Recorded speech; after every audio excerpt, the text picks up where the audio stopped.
যাম এসে আমি ঘুরতে যাম ফোন করে তো যাইস না বলে তোর আর আমার বলে কি দশা বলে সবই বুঝতে পারে তুই আমি তো এগিয়ে হবে দেখতে হবে বলে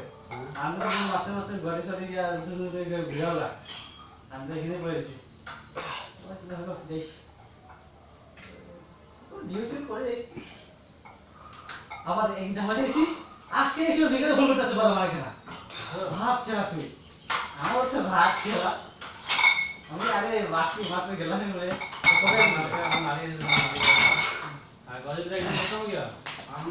अरे मेरा 1 महीना एग्जाम होगा 2 तारीख से स्टार्ट होगा और 20